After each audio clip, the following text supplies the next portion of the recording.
Intinya saya memang, saya rasa saya nggak, apa kami ada membahas atau tidak saya nggak tahu, yang pasti saya waktu itu minta izin sama dia untuk buka jilbab dan bukan karena dia, gitu. Cuman karena saya tidak mau munafik di hadapan dia atau di hadapan siapapun, artinya saya merasa, saya pakai jilbab, saya pakai baju ketat, saya pakai celana ketat, dan saya ini, nah udah saya buka. Dan kita jalan, bawa anak-anak, nah sepulang dari situ, besoknya semakin dekat dan beliau kenalkan saya dengan ibunya, di situ saya boleh datang ke rumahnya, dan tapi sebelumnya saya sudah pernah cerita akhirnya gitu, sebelum saya dibawa ke rumahnya ya saya cerita tentang saya gitu, tentang, apa yang bergumul di hati saya gitu kan. Nah akhirnya dia malah bilang, dia mengakui bahwa, "Ya aku ibuku Kristen, papaku dulu," beliau cerita gitu kan, "papaku dulu muslim dan, akhirnya masuk Kristen dan menjadi pendeta," gitu kan. Nah, jadi, dulu juga Islam taat, tapi papahnya itu kalau yang saya dengar dari kakak ipar saya, apa yang dilakukan papahnya sama seperti yang dialami papahnya itu, papa almarhum, sama seperti yang saya alamin. Jadi muncul pertanyaan, bergumul sendiri, bertanya sendiri, ini mencari apa segala macam itu, gitu loh. Jadi, padahal kami belum pernah kenal, belum pernah ketemu, karena beliau sudah meninggal kan waktu saya ketemu itu sudah nggak ada. Nah akhirnya, eee, saya dibawa ke rumah beliau, saya melihat ada salib di situ. Itu pertama kali saya melihat salib secara dekat, dari dekat. Dia nggak tahu apa yang saya rasain waktu itu, saya duduk, saya lihat ada salib di atas kamarnya, saya berdebar, bergetar di saya, tapi ya saya tutupin gitu, saya tutupin, cuma saya jatuh cinta pertama kali pada salib yang saya lihat itu, merasa kayak ada ketenangan jiwa, teduh, padahal hanya salib loh. Kecil, ada sosok Yesus salib itu, dan saya merasa jatuh cinta di situ. Ada apa ini, ada apa? Nah, udah intinya saya mulai kenal dengan keluarganya, dengan kakaknya, dengan omahnya, mamahnya, ya. Dan di situ saya melihat, kalau beliau sih justru, waktu itu ya gimana ya, bukan Kristen yang taat gitu loh. Dan beliau juga mantannya juga Islam ya, yang dia cerita dari Muslim, dan beliau mengakui, "Aku pernah sholat," gitu. Aku juga nggak tahu gitu, kadang aku ke gereja juga aku jarang, dan aku sholat gitu kan. Nah itu yang beliau akuin.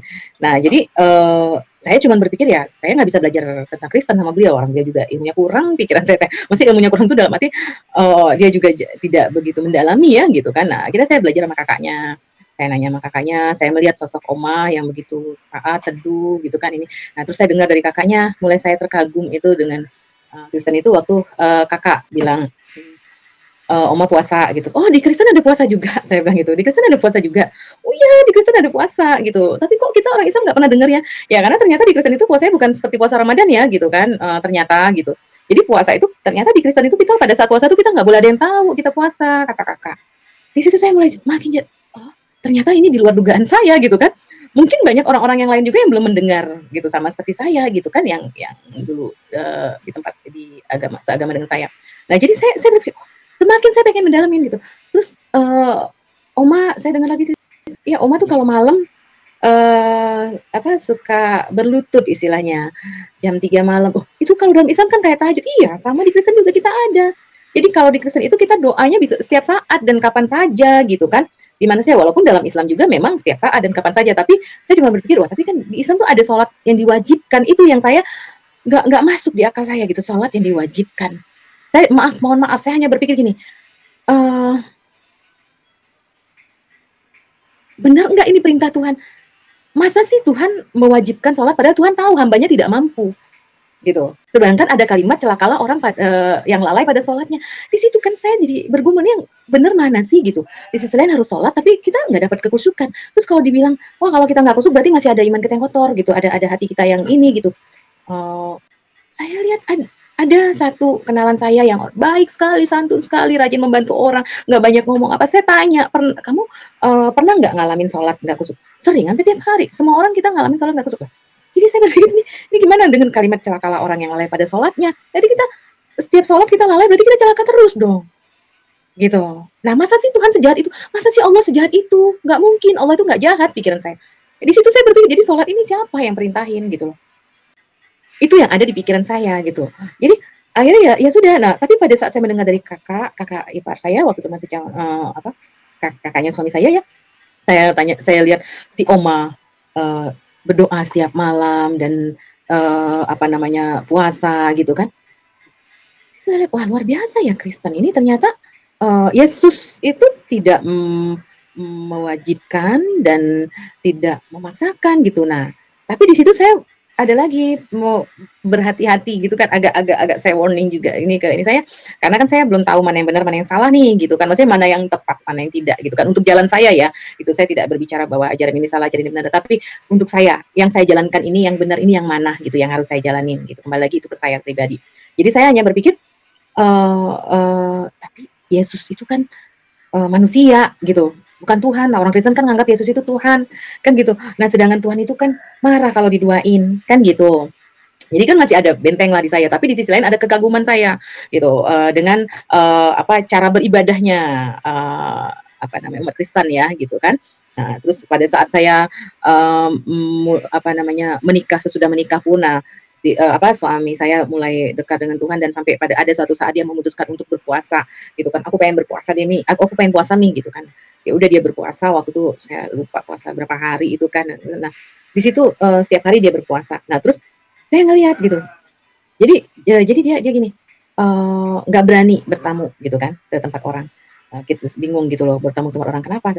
Ya nanti kalau dikasih minum kita nggak enak. Mau bilang puasa kesannya pamer gitu. Mau bilang nggak puasa, mau nggak diminum takut tersinggung. Jadi ada hal di situ yang jadi memang sebaiknya pada saat berpuasa dan dia bilang ada ternyata ininya suratnya saya lupa apa. Jadi memang saat berpuasa itu bersembunyilah gitulah intinya begitu. Jadi jangan ada orang yang tahu gitu kan. Jadi sampai harus membasuh kepala gitu kan supaya kelihatan segar. Nah, di situ saya makin kagum, wow,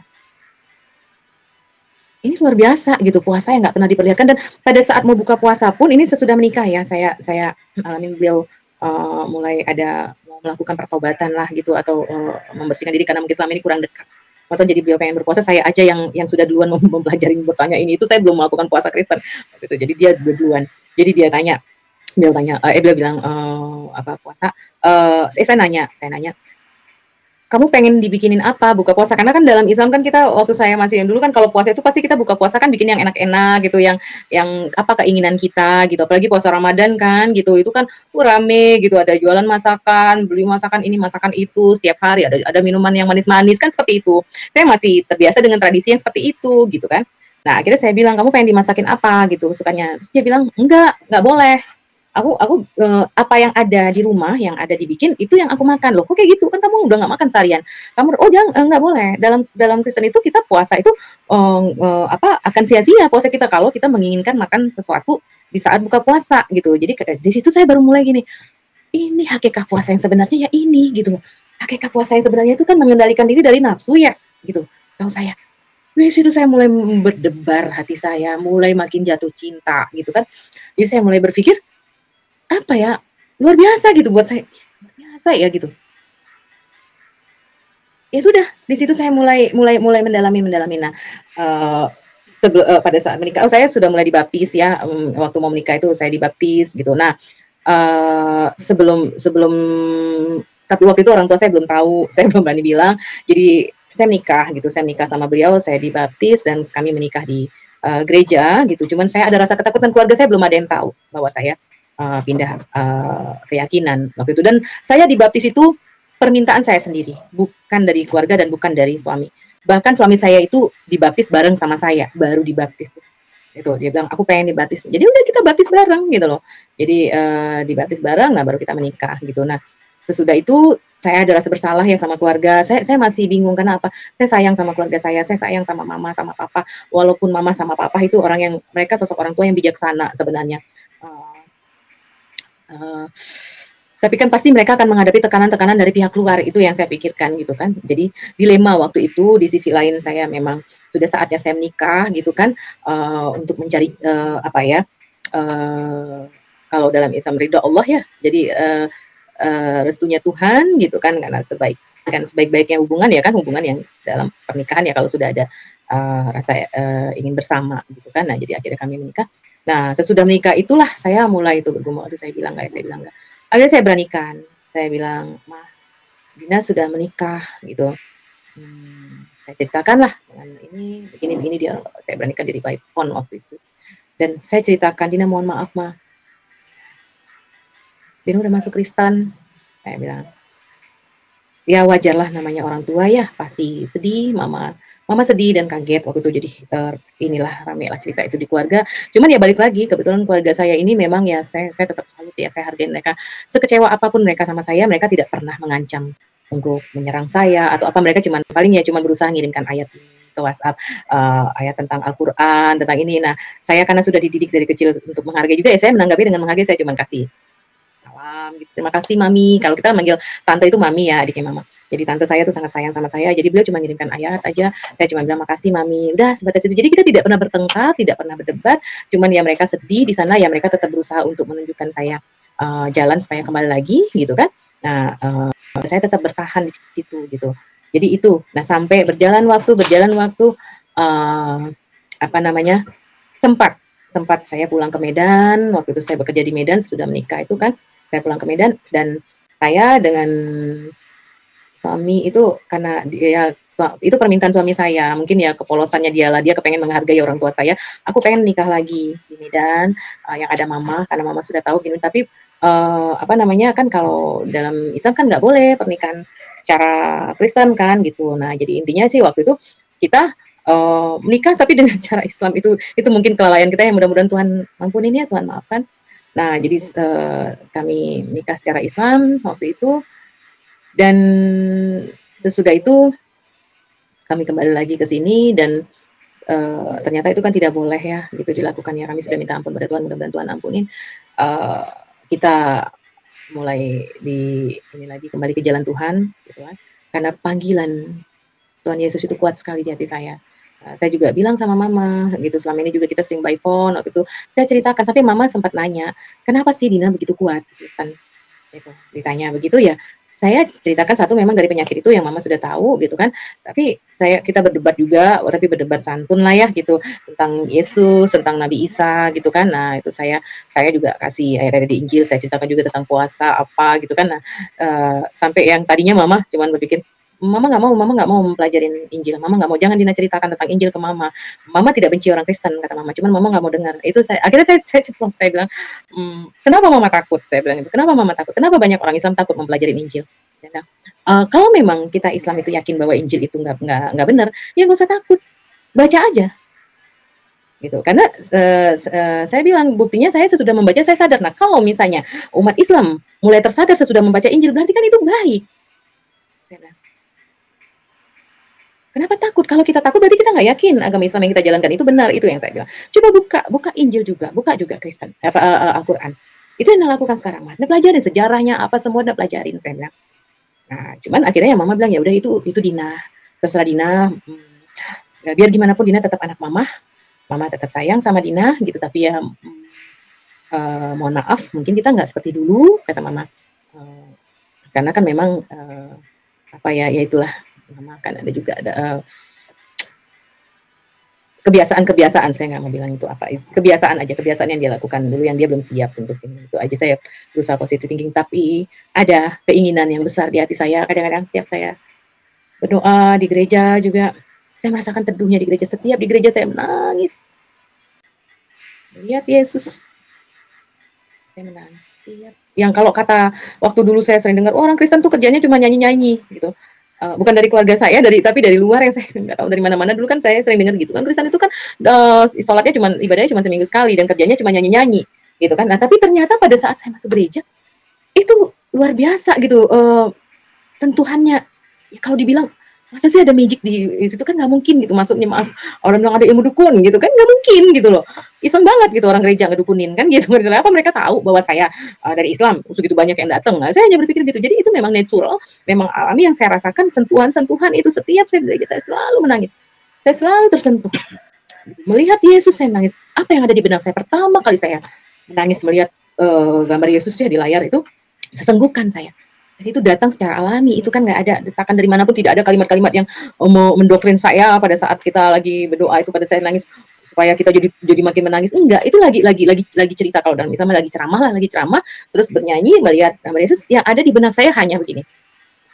Saya lihat Yesus dengan mahkota durinya dan dengan disalib gitu. Sedih hati saya gitu. Rasanya saya nggak ikhlas gitu. Yesus itu disalib gitu kan. Jadi saya hanya berpikir jahat sekali orang yang menyalib Yesus itu. Apa salahnya Yesus? Apa jahatnya dia?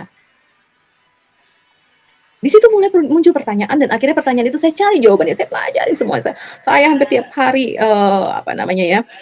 membuka channel yang tentang sejarah-sejarah di agama saya dulu, di agama sekarang yang ada kaitannya dengan Yesus, gitu kan? Apa salahnya Yesus? Kenapa dia harus disalib? Ya kalau yang saya dengar Yesus disalib itu karena mengaku sebagai anak Tuhan. Ada juga yang bilang bahwa Yesus mengaku sebagai Tuhan. Nah, itu awal penyebabnya Yesus disalib. Dan saya berpikir, salah nggak sih perkataan Yesus gitu? Bahwa Yesus bilang bahwa anak Tuhan. Nah, kembali lagi yang saya bilang, yang tadi dalam Al-Quran saja kan sudah dibilang, Anisa ya, gitu. Anisa, Isa adalah roh dari Allah. Terus di Al Imran, Isa adalah kalimah dari Allah yang diberikan kepada Maryam.